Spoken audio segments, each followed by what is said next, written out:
പുതുതായി ഒരു ലിസ്റ്റ് വന്നിട്ടുണ്ട്. ആ ലിസ്റ്റിൽ നിങ്ങളുടെ പേരുണ്ടോ? ഇല്ല, ലിസ്റ്റിലെ പേര് വന്നിട്ടില്ല. ഞങ്ങളാണ് സമരം പറ്റിയുള്ള ആളുകളാണ്. നമ്മളെ പിന്നെ വീടും സ്ഥലവും അവിടെ ഉള്ളതാണ്. ഇതുവരെ നമുക്ക് ഒരു അതിൽ ഫസ്റ്റ് ലിസ്റ്റിലും വന്നില്ല, രണ്ടാമത്തിലും വന്നിട്ടില്ല. എന്നിട്ട് ഈ പാലം മറികടക്കണ്ട പറഞ്ഞു കഴിഞ്ഞാൽ ഞങ്ങൾ മറികടന്നേ പറ്റൂ. ഞങ്ങൾ മറികടക്കും. അല്ലെങ്കിൽ ഞങ്ങൾക്കൊരു വീടും സ്ഥലത്തിലൊരു വീട് അനുവദിച്ച് തരണം ഗവൺമെൻറ്. ഈ പാലം കടക്കാൻ പറ്റില്ല എന്ന് പറയാൻ പറ്റില്ലല്ലോ. ഇത് സുദേവൻ, നമ്മളെ ഉരുൾപൊട്ടലിൽ മരിച്ച സുദേവൻ്റെ സഹോദരൻ സഹദേവനാണ്. അദ്ദേഹമാണ് ഇപ്പോൾ പ്രതികരിച്ചത്. നമ്മളോടൊപ്പം ഈ ദുരന്തബാധിതരായിട്ടുള്ള ആളുകളുണ്ട്. ഇനിയിപ്പോൾ എങ്ങനെയാണ് സമരം മുന്നോട്ട് പോകാൻ ഉദ്ദേശിക്കുന്നത്? നിങ്ങൾ കുടിൽ കെട്ടുമോ? അപ്പുറത്ത് കുടിൽ കെട്ടി തന്നെയും കുടിൽ കെട്ടി അക്കരെ കിടക്കാനാണ് ഞങ്ങൾ ശ്രമിച്ചുകൊണ്ടിരിക്കുന്നത്. ഇവിടെ ദുരന്തബാധിതരെന്ന് പറഞ്ഞാൽ അവർക്ക് എന്തുകൊണ്ട് ഈ ലിസ്റ്റുകൾ ദിവസം 8 മാസമായിട്ടും ഇങ്ങനെ ബാക്കിലേക്ക് പോയിക്കൊണ്ടിരിക്കുന്നു എന്നുള്ള ഒരു ചോദ്യമാണ് ഗവൺമെൻറ്റിനോട് പറയാനുള്ളത്. പിന്നെ ഈ വീടുകളും ഈ സ്ഥലങ്ങളും എന്നൊക്കെ പറഞ്ഞു കഴിഞ്ഞാൽ മിച്ചഭൂമി പിടിച്ചെടുത്തിട്ടല്ല ഈ വീടുകളൊക്കെ കെട്ടിയിരിക്കുന്നത്.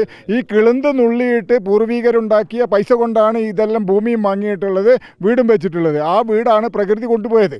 എന്നിട്ട് ഈ ജനങ്ങളാൽ കൊടുത്ത 720 കോടി രൂപ ഇപ്പോൾ CMDRF-ലുണ്ടല്ലോ, അതെടുത്തിട്ടെങ്കിലും ഈ കുടുംബങ്ങളെ പരിരക്ഷിച്ചുകൂടെ എന്നാണ് ഗവൺമെൻറ്റിനോട് ചോദിക്കാനുള്ളത്. എന്തുകൊണ്ട് ബാക്കിലേക്ക് പോകുന്നു? മിനിസ്റ്റർ ഓരോ ദിവസവും നല്ല നല്ല വാഗ്ദാനങ്ങൾ കൊടുത്ത് ജനങ്ങളെ ഇങ്ങനെ അടുപ്പിച്ചുകൊണ്ടിരിക്കുക എന്ന് മാത്രമേ ഉള്ളൂ. ഈ ഇന്നലെ പറഞ്ഞു ഐസൊലേറ്റഡ് ആയപ്പെട്ട വ്യക്തികളെ കൂടി ഞങ്ങൾ ഇതിൽ പരിഗണിക്കുന്നു പറഞ്ഞു. ഈ 8 മാസം കൊണ്ട് ഐസൊലേറ്റഡ് ആയ വ്യക്തികളെ കണ്ടുപിടിക്കാൻ ഈ ഗവൺമെൻറ്റിന് സാധിച്ചിട്ടില്ലേ? പിന്നെ എന്തിനും നിങ്ങൾ പറയുന്നു? വാഗ്ദാനങ്ങൾ എന്ത് കൊടുക്കുന്നു? പിന്നെ ഇവർ കുടിൽ കെട്ടിയല്ലാതെ എന്താണ് ഇവർക്ക് ഇതുള്ളത്? വാടക കെട്ടിടത്തിൽ എത്ര ദിവസം ജീവിക്കും? വാടക വീട്ടിൽ എത്ര ദിവസം കൊണ്ട് ജീവിക്കും? ഇതുവരെ പുനരധിവാസവുമായി ബന്ധപ്പെട്ട സർക്കാർ ഒരു നടപടിയും സ്വീകരിച്ചില്ല. കഴിഞ്ഞ ഡിസംബറിലൊക്കെ ഈ തറക്കല്ലിടൽ ആരംഭിക്കുമെന്ന് നേരത്തെ സർക്കാർ പറഞ്ഞിരുന്നു. ഇപ്പോൾ അതുമായി ബന്ധപ്പെട്ടാണ് ജനശബ്ദം ആക്ഷൻ കമ്മിറ്റിയുടെ നേതൃത്വത്തിൽ ഇവിടെ കഞ്ഞി വെച്ച് പ്രതിഷേധിക്കുന്നത്. ഇനിയിപ്പോൾ പാലം കടന്നപ്പുറത്തേക്ക് കടക്കുമോ? പാലം കടക്കലല്ലേ, ഞങ്ങളുടെ ഭൂമിയല്ലേ അവിടെ കിടക്കുന്നത്. ഞങ്ങളുടെ ഭൂമി അതെന്താ? ഞങ്ങളുടെ ഭൂമിക്ക് ഞങ്ങൾക്ക് പോകണ്ടേ? ഞങ്ങൾക്ക് പകരം ഭൂമി തരുന്നില്ല. ആ പകരം ഭൂമി തരാതെ ഞങ്ങളുടെ ഭൂമിയിൽ പിന്നെ പോകണ്ടേ? ഞങ്ങൾ പോവുകയും ചെയ്യും, പാലം കടക്കുകയും ചെയ്യും. ഞങ്ങളവിടെ ഷെഡ് കെട്ടും, കഞ്ഞി വെക്കും, പാല് കാച്ചും, എല്ലാം ചെയ്യും. ഞങ്ങൾ ഇനി ഇവിടെ ഇരിക്കുക. ഞങ്ങളുടെ സമരം ഈ രീതിയിലാണ്. നിങ്ങളൊന്ന് ആലോചിച്ച് നോക്കി. ഞങ്ങൾ ഈ ദുരന്തബാധിതരെ ഞങ്ങൾക്ക് ഒരവകാശവാദമില്ല. ഞങ്ങൾക്ക് അത് തരണം, ഇത് തരണം. സർക്കാർ ജനത്തോട് ഞങ്ങളോട് പറഞ്ഞ് ഞങ്ങൾക്ക് തന്ന വാഗ്ദാനങ്ങൾ പാലിച്ചാൽ മതി. അല്ലാതെ ഞങ്ങൾക്ക് പുതിയതായിട്ട് ഒരു ആവശ്യമില്ല, ഒരു ഡിമാൻഡും ഇല്ല.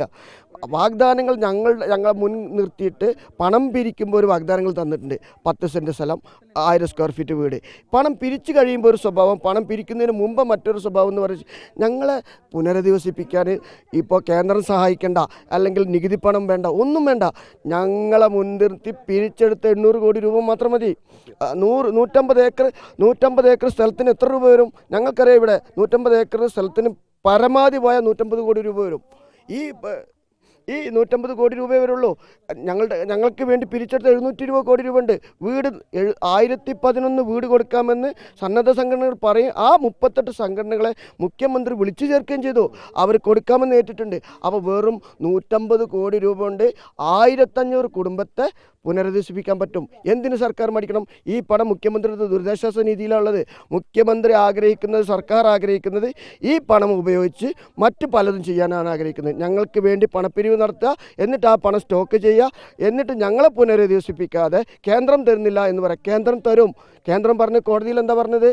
നിങ്ങളുടെ കയ്യിലുള്ളത് ചെലവഴിക്കുന്നതിനനുസരിച്ച് തരാമെന്ന് പറയുന്നുണ്ട്. അതാണ് ഞങ്ങളുടെ ആവശ്യം. ഞങ്ങൾ അതിന് വിടില്ല. ഞങ്ങൾ ഏത് മറികടക്കാൻ ഞങ്ങൾക്ക് കഴിയും. ഇതിപ്പോൾ നമ്മൾ ഈ ഒരു ആവശ്യമായിട്ട് ഇപ്പോൾ 7 മാസം പിന്നിട്ടതിന് ശേഷവും ആദ്യം വന്ന നമ്മളെ ബഹുമാനപ്പെട്ട റവന്യൂ മിനിസ്റ്റർ എന്താ പറഞ്ഞത്?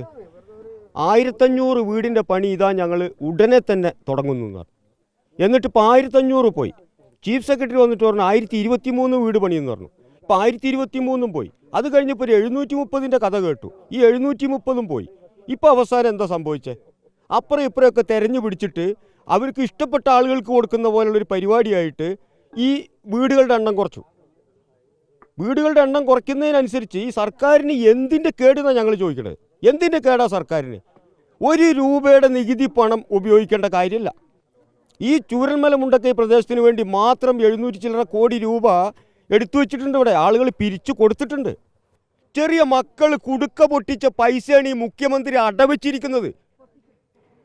ആരും വിഷമം വിചാരിക്കണ്ട, ഞങ്ങളുടെ വേദന കൊണ്ടാണ് പറയുന്നത്. ഈ കുഞ്ഞു മക്കൾ അവർക്ക് വേണ്ടി സ്വരൂപിച്ച് സൈക്കിൾ വാങ്ങാൻ വെച്ച പൈസ അവർക്ക് കളിപ്പാട്ടം വാങ്ങാൻ വെച്ച പൈസ, അതവർ കുടുക്ക പൊട്ടിച്ചുകൊണ്ട് മുഖ്യമന്ത്രിൻ്റെ കയ്യിലേൽപ്പിച്ച പൈസ, ഇത് ഇയാൾ പൊരുത്തിന് വെച്ചേക്കാണോ? ഞങ്ങൾ റവന്യൂ മന്ത്രിൻ്റെ വാചകം കണ്ടെടുത്ത ഞങ്ങൾ സ്ഫോടനാത്മകമായിട്ടുള്ള മനസ്സുള്ള ആളുകളാണ്. ഞങ്ങൾക്കിനി മേലെയും താഴെയൊന്നും ചിന്തിക്കാനൊന്നുമില്ല. അതുകൊണ്ട് തന്നെയാണ് പറയുന്നത്, ഈ കുടുക്ക പൊട്ടിച്ച പൈസ ഉപയോഗിച്ചിട്ട് വേണോ സർക്കാർ ഉദ്യോഗസ്ഥന്മാരെ ശമ്പളം കൊടുക്കാൻ, അവരുടെ പെൻഷൻ കൊടുക്കാൻ? ഇവിടെ ദുരന്തബാധിതരുടെ ആവശ്യത്തിന് വേണ്ടിയിട്ട് 10 രൂപ ചിലവാക്കണമെങ്കിൽ 1000 പ്രാവശ്യം ഇവർക്ക് അന്വേഷിക്കണം. എന്താണ് ഇതിൻ്റെയൊക്കെ അർത്ഥം? ഇവരാരോടാ ഇനി അന്വേഷിക്കാൻ? ഇവിടെ 3 വാർഡ് മെമ്പർമാരുണ്ട്.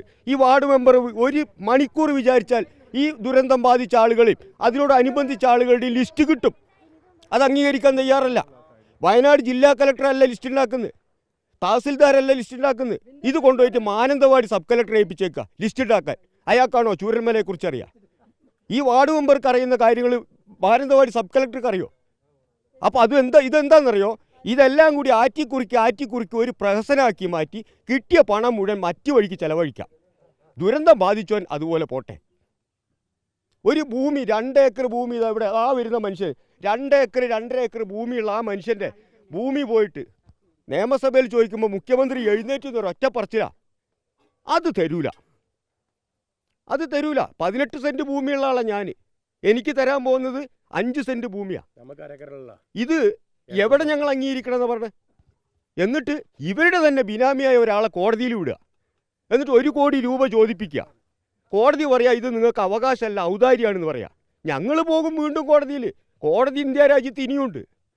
ഒരു കോടതിയുടെ ഒരു ബെഞ്ചിലല്ല പോകുന്നത്, അടുത്ത ബെഞ്ചും അതിനപ്പുറം സുപ്രീം കോടതി വരെ ഉണ്ട്. ഞങ്ങൾ പോകും, കൃത്യമായ ഇതുമായിട്ട് ഞങ്ങൾ പോകും. സർക്കാർ തന്നില്ലെങ്കിൽ ഉറപ്പായിട്ട് ഞങ്ങളത് മേടിച്ചെടുക്കാൻ തന്നെ ശ്രമിക്കും.